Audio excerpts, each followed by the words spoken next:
gala filled the Ritz-Carlton ballroom with the usual mix of expensive suits and inflated egos. I sat quietly at my corner table watching my father and brother dominate the room, the mighty Prestige Motors empire, 12 dealerships strong. Another record year, Dad boasted to a group of fellow dealers. Nobody moves high-end vehicles like the Harrison family. 3 generations of luxury car excellence. I sipped my water, checking my phone for the notification I knew was coming. My tiny garage had evolved into NextGen Automotive Group, the largest electric and autonomous vehicle technology company in North America. The same company that was about to acquire controlling interest in the luxury automotive distribution network that Prestige Motors depended on. Look who showed up, my brother James smirked, approaching my table. Still fixing rich people's Teslas in that eco-friendly garage of yours, Olivia? My phone buzzed, a message from Marcus, my chief strategy officer. Acquisition complete. You now control 80% of luxury car distribution in North America. Board vote unanimous. The shop's doing well, I replied carefully. We're expanding into new markets. New markets? James laughed, adjusting his Rolex. What, like installing solar panels on Porsches? Though I suppose someone has to cater to the tree huggers. I thought about the past 5 years. While they mocked my focus on electric vehicles and autonomous technology, I'd built NextGen into a $30 billion automotive tech empire. Our innovative approach to vehicle technology had revolutionized how luxury cars were powered, maintained, and upgraded. Actually, I started, but Dad cut in, joining our table. Olivia, why don't you let your brother handle the real automotive business? These people aren't interested in your little electric experiments. My phone buzzed again. Wall Street Journal exclusive confirmed. NextGen's Olivia Harrison, the woman revolutionizing luxury automotive. Also, Prestige Motors supply contracts need renewal next week.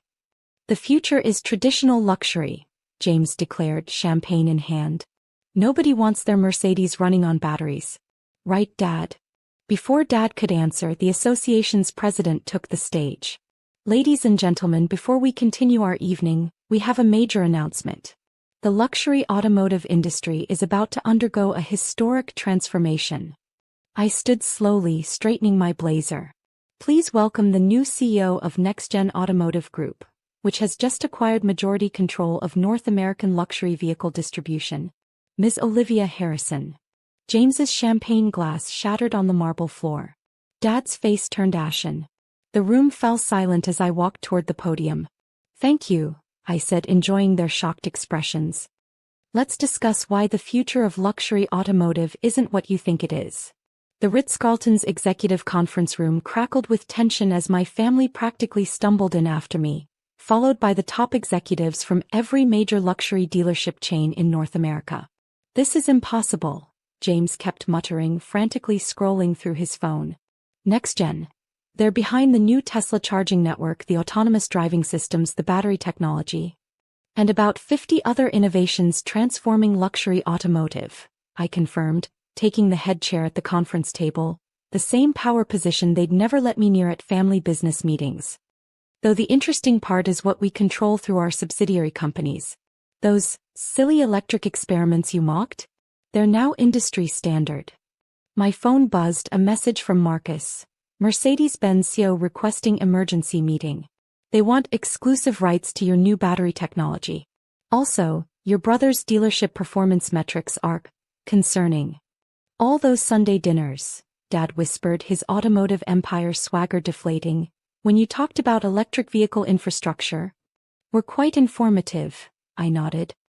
Especially when James would ridicule my tree hugger technology, while revealing exactly how unprepared traditional dealerships were for the electric revolution. Made targeting acquisitions much easier. The association president, Richard Palmer, cleared his throat. Olivia's vision for the future of luxury automotive is exactly what this industry needs. Her integration of technology and traditional luxury is unprecedented. Technology. James scoffed weakly. She doesn't even sell real luxury cars. Because I was building something better, I cut in, activating the room's displays. While you were selling yesterday's technology at premium prices, I was creating tomorrow's luxury experience. The screens filled with data, electric vehicle adoption rates, autonomous driving statistics, charging network coverage. Every chart and graph demonstrated how traditional luxury dealerships had failed to evolve. Your dealership model, I continued, pulling up Prestige Motors' performance metrics, is bleeding market share. Your service centers can't handle modern vehicles. And your customer satisfaction. I shook my head. Let's just say it's fortunate I bought the distribution network before you became completely irrelevant. My phone buzzed again. BMW requesting partnership on next-gen charging infrastructure. Porsche wants exclusive access to your autonomous systems. Dad gripped his chair tighter. But our traditional customers are aging out, I finished. While a new generation of luxury buyers wants sustainable performance and intelligent vehicles. Did you know the average age of your customers is 60? At our next-gen centers it's 35. Marcus entered with a stack of documents. The transition team is ready, Ms. Harrison. And the memo about dealership modernization has been drafted.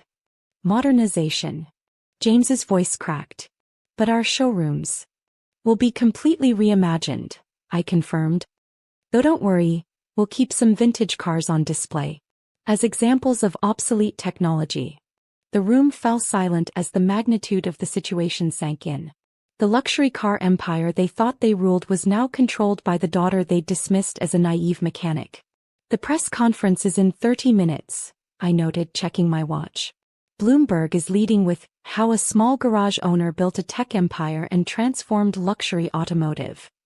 Dad leaned forward, desperation in his eyes. Olivia, we were just trying to protect the family business. By ignoring innovation? By dismissing electric vehicles? By treating automotive luxury like it was still 1990?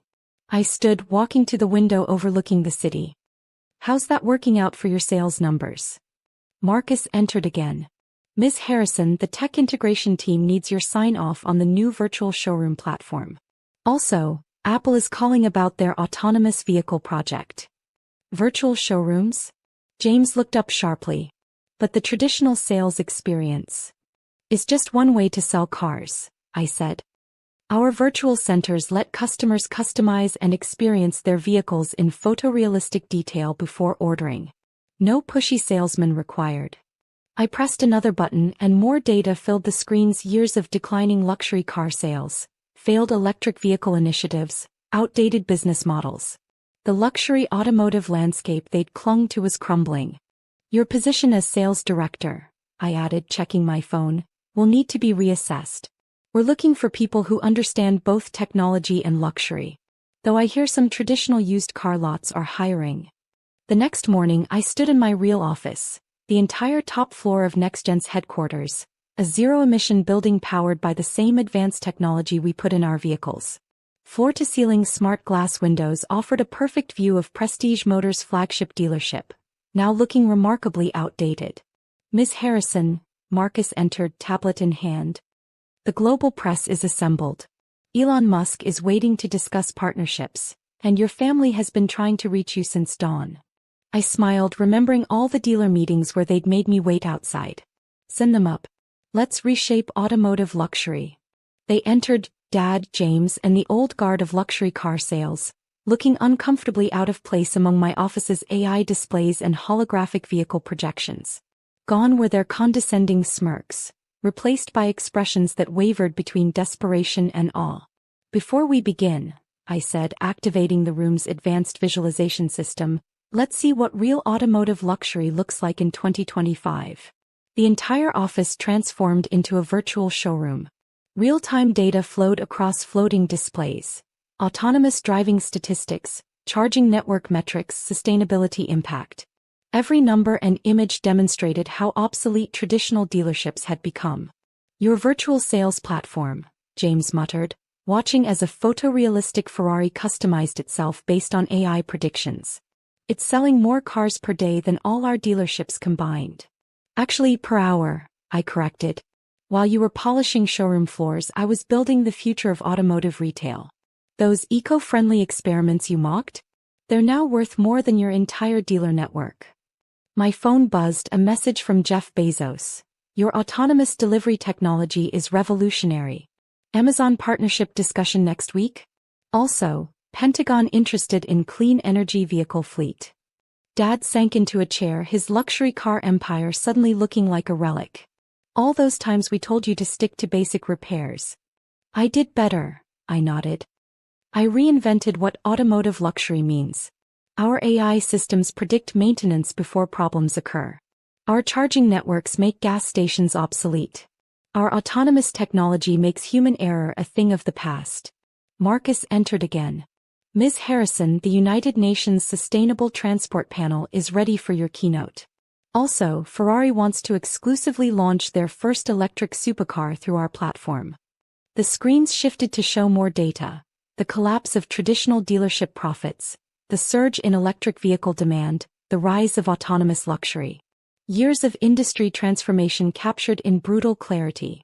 Your dealership model, I continued, pulling up Prestige Motors financials, is as outdated as a cassette player. Traditional sales tactics don't work anymore.